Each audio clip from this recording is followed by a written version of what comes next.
বাংলাদেশের সাংবাদিকদের উপর নির্যাতন এখন উদ্বেগজনক হারে বাড়ছে। গণ অভ্যুত্থানের পর গত এক বছর হয়রানির শিকার হয়েছেন প্রায় ৫০০ সাংবাদিক।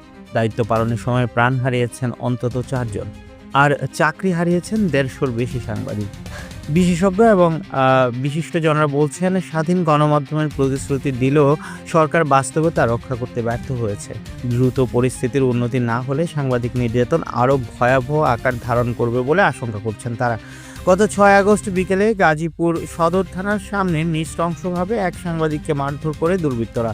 মোবাইল ভিডিওতে দেখা যায় কয়েকজন সন্ত্রাসী ভুক্তভোগীকে টেনে হিঁচড়ে নিয়ে যাচ্ছে, বুকে লাফিয়ে পড়ছে, চালাচ্ছে অমানবিক নির্যাতন। চারপাশে মানুষ ভিড় থাকলেও কেউ এগিয়ে আসেনি সাহায্য করতে।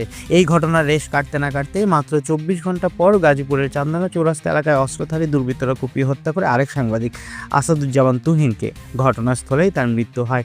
ট্রান্সপারেন্সি ইন্টারন্যাশনাল বাংলাদেশ টিআইবি তথ্য বলছে, ২০২৪ সালের আগস্ট থেকে ২০২৫ সালের জুলাই পর্যন্ত দেশে সাংবাদিক নির্যাতনের চিত্র ভয়াবহ। ৪৯৬ জন সাংবাদিক হয়রানির শিকার। এর মধ্যে ২৬৬ জনকে হত্যা মামলায় ফেসিস্ট সরকারের সহযোগী হিসেবে অভিযুক্ত করা হয়েছে। দায়িত্ব পালন করতে গিয়ে নিহত হয়েছেন ৪ জন সাংবাদিক, চাকরি হারিয়েছেন অন্তত ১৫০ জন।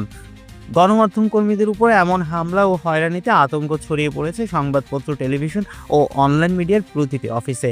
সাংবাদিকরা বলছেন, মাঠে রিপোর্টিং করার সময় তারা জীবন নিয়ে শঙ্কায় থাকেন।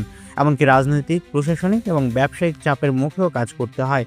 মানবাধিকার কর্মীরা বলছেন, শুধু সরকার নয়, সব রাজনৈতিক দলকেই গণমাধ্যমের স্বাধীনতা রক্ষায় অঙ্গীকারবদ্ধ হতে হবে।